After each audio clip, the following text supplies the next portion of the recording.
The alarm hit before I even had my boots on. I was Daniel Whitfield, a repair technician on contract with the Velkarn court, and I was not supposed to be anywhere near the royal hatching chamber. But the floor shook, glass cracked somewhere above me, and every guard in the corridor was screaming in a language I only half understood. The royal baby dragon had woken up angry. I found out later that this happens with every hatchling of her kind. Their minds are not like ours. The moment they crack out of the shell, their thoughts pour out in raw waves, sharp and endless, like a scream that never stops. Any Velkarn who touches them feels that scream directly in their skull.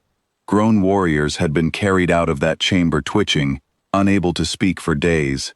Nobody had held her since she hatched 3 weeks ago. Not her mother, not her nurses, nobody. I did not know any of this yet.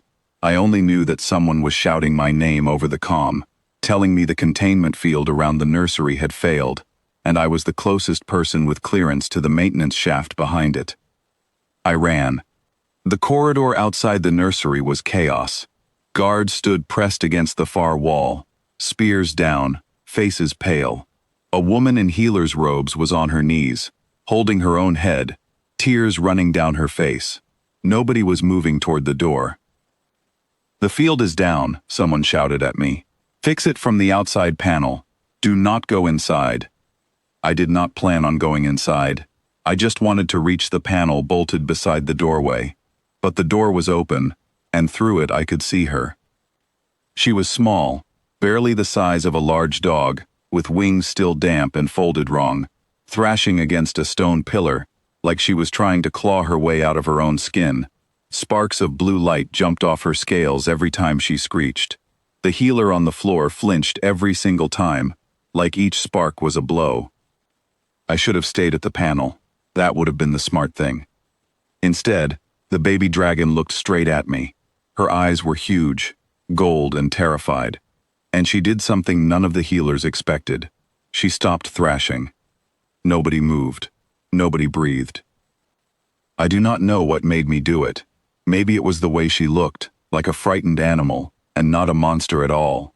I stepped through the doorway, past the broken field generator, and knelt down a few feet from her.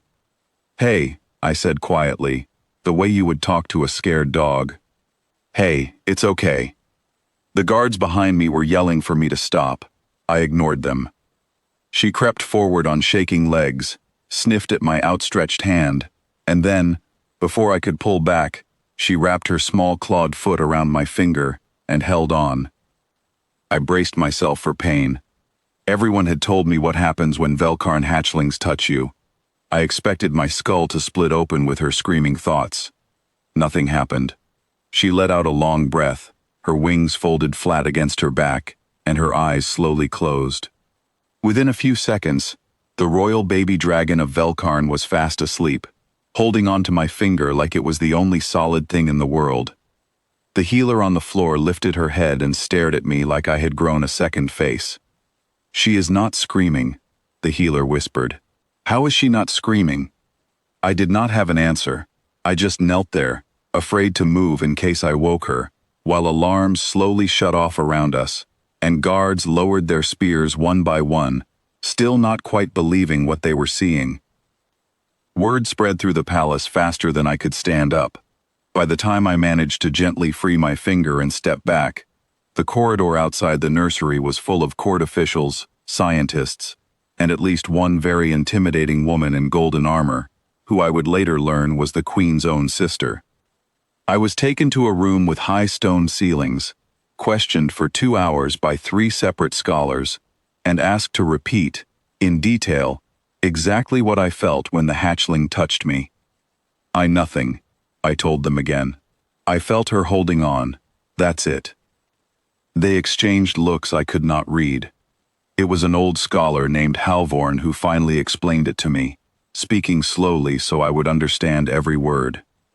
"Our minds link through touch," he said. "It is how our people bond, how a mother calms her child, how healers ease pain. A hatchling has no control yet. Her thoughts pour out unfiltered, and any Velkarn who touches her receives all of it at once. It is like standing too close to a fire. And me? You are not built to receive it, he said. Your mind does not share our channel. You feel her touch, her warmth, her weight, but none of the storm behind it. To her, holding your hand must feel like holding on to something solid and silent in the middle of a hurricane. I sat with that for a long moment. My deafness to their gift had somehow become the only comfort a terrified infant had ever known. 2 days later, I was summoned to the throne hall. The queen was taller than any human I had ever stood near, her scales a deep green that shimmered faintly under the torchlight. Her eyes, when they landed on me, held none of the warmth I had seen in her daughters. They held calculation. "You are the human who touched my daughter," she said. "Yes, my queen." And she slept. She did. The queen studied me for a long time before she spoke again. Since her hatching, my daughter has cried without rest. My healers cannot approach her without collapsing. My own hands cannot hold her without pain shooting through both our skulls. And you, an outsider with no gift at all, silenced her in seconds. I did not know if I was about to be rewarded or executed, and honestly, from her tone, either seemed possible. "I did not do anything special," I said carefully. "I just let her hold my finger." "That is precisely the problem," she said. "Nothing should be that simple." Before I could respond, a commotion broke out at the far end of the hall. A guard rushed in, breathless, and knelt before the queen. "Your Majesty, the princess. She has woken. She will not stop screaming. The healers cannot reach her." The queen's composure cracked for the first time since I had met her. She looked at me, and for a moment, I saw something other than a ruler. I saw a mother. "Come," she said, and it was not a request. We ran through the palace, guards clearing the halls ahead of us, until we reached the nursery. The screaming hit me before I even entered the room, a high, panicked sound that made every hair on my arm stand up. Sparks of blue light were snapping off the hatchling scales in every direction, scorching the stone floor.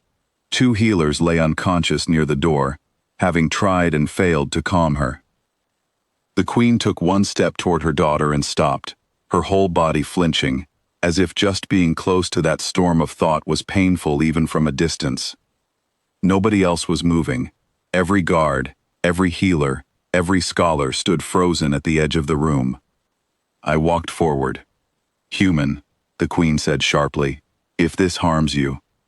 "It won't," I said, and I was not entirely sure that was true, but I said it anyway. I crossed the room slowly, the way I had the first time, hands open, voice low. The little dragon's eyes found mine through the chaos, wide and wet and desperate, and something in her small body seemed to remember me. She lunged forward, wrapped her claws around my hand, and pressed her head against my arm. The screaming stopped. The sparks died out one by one, like a fire running out of fuel. Her breathing slowed, her whole body sagged with exhaustion, and within a minute, she was asleep again, holding on to me the same way she had the very first time. The silence that followed was almost louder than the screaming had been. The queen approached slowly this time, kneeling beside her sleeping daughter, close enough to watch, but not close enough to touch. There were tears in her eyes now, unguarded, the mask of the ruler set aside for just a moment. "She has not rested this deeply since she hatched," the queen said quietly. "Not once." "She was just scared," I said. "I think she needed something quiet to hold on to." The queen looked at me for a long time, and when she finally spoke, her voice had lost its sharp edge entirely. "Our people cannot give her that," she admitted.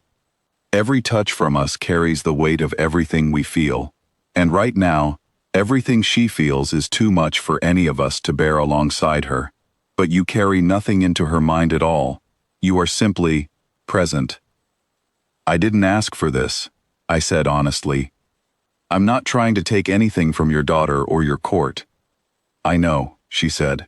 "That is exactly why I am willing to trust you with her."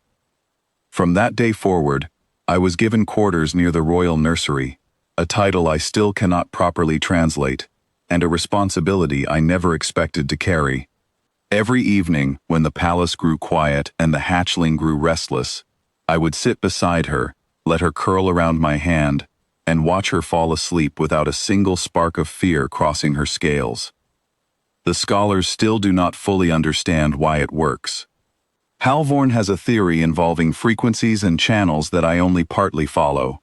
The Queen has stopped asking why and started simply being grateful. As for me, I think about it sometimes, late at night, after the little dragon has finally drifted off holding my finger, like she did the very first time. Out of every creature on this world, every healer with centuries of training, every noble born into the same psychic gift as her own family, it was the one being who could not hear her thoughts at all, who became the only one she trusted enough to sleep beside. Maybe that is the strange, quiet truth of it. Sometimes the thing that makes you different is not a flaw to be fixed. Sometimes it is exactly what someone else needed all along. And every night, when her claws close gently around my hand and her breathing finally slows, I understand a little more why, out of an entire palace full of power, she still reaches for the one hand that offers her nothing but stillness.